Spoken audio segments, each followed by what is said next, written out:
Good day. Here are the stories for the Manila Times for Thursday, April 22, 2021. The government will unify its medical services for patients infected with COVID-19 who are under home quarantine, the Department of Health said on Wednesday. It will integrate its telemedicine, triage, or screening to determine where patients should go for treatment, and the One COVID-19 Referral Center system for effective monitoring by a primary care physician, Health Undersecretary Maria Rosario Vergere told reporters. Vergere said hospital utilization rate in Metro Manila was at 67%, or in the moderate risk category, which means 84% of intensive care unit beds were in use.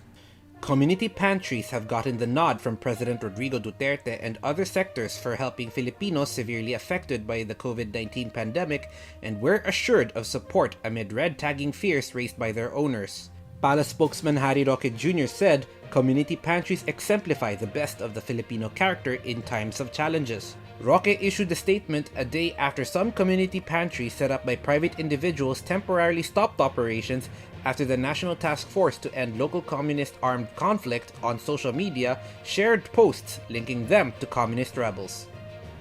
Presidential Advisor for Entrepreneurship Jose Maria Joy Concepcion III said on Wednesday that private companies should be given flexibility in vaccinating their workers against COVID-19. Concepcion was pushing for the prompt inoculation of the A4 category that includes workers in commuter transport, public and private markets, food retail including food delivery services, hotels and accommodation establishments, and the news media.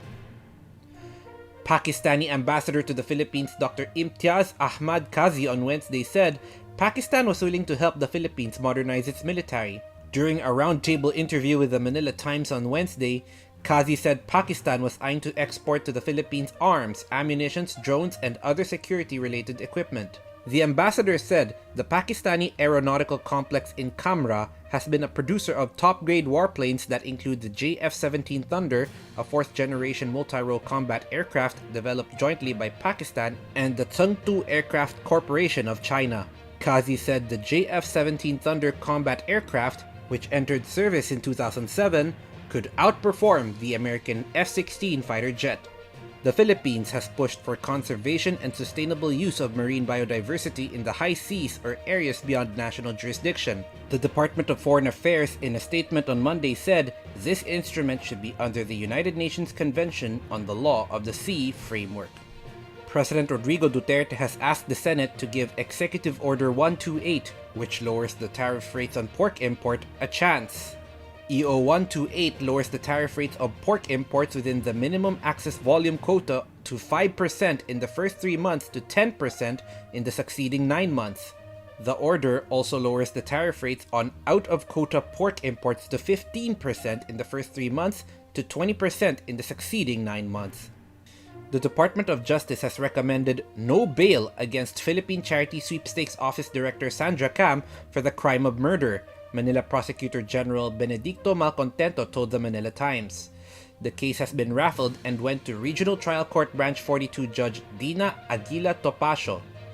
Judge Topacio is the wife of Citizens Crime Watch and Volunteers Against Crime and Corruption lawyer Ferdinand Topacio. As a matter of procedure, an arrest warrant is expected to be issued any time upon the filing of the case and appreciation of the judge. In business, the country's gross international reserves could climb to $120 billion by the year end and would continue to support the local currency, according to the Bangko Sentral ng Pilipinas Governor Benjamin Diokno. Diokno's latest estimate is higher than the central bank's official forecast of $114 billion foreign exchange reserves for 2021, which is equivalent to 11.8 months of import cover. Latest data showed that the country's dollar reserves slid to a 4-month low of $104.82 billion as of the end of March on the back of debt servicing by the national government and lower gold prices. Nevertheless, Diokno said the latest GIR level remains supportive of a strong Philippine peso. Topping sports, Filipino basketball prodigy and NBA hopeful Kai Sotto is headed to Australia. On Wednesday, veteran NBA insider Shams Charania of The Athletic reported that the 7'3" Soto has signed a multi-year deal with the Adelaide 36ers of the National Basketball League. The 36ers confirmed this report in a press release, saying that it came into agreement with the 18-year-old Soto for a 3-year deal, with an option in the third and last year of the contract. Adelaide chairman Grant Kelly said the 36ers are thrilled to have Soto on the team, which will get the former Ateneo Blue Eaglet on board starting in the 2021-2022 NBL season. The preseason usually begins in August, while the season in October.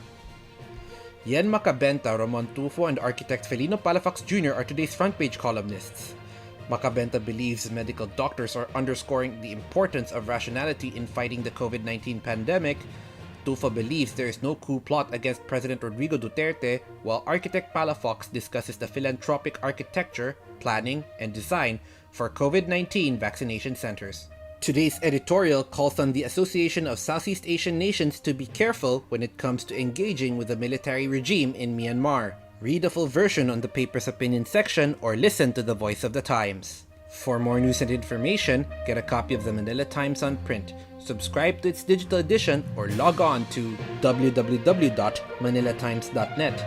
Follow us on Twitter, Facebook, or Instagram, and keep up with the Times. With the Fort Villa Seran, this is Arik John C. Kuwa reporting. May have a safe Thursday ahead.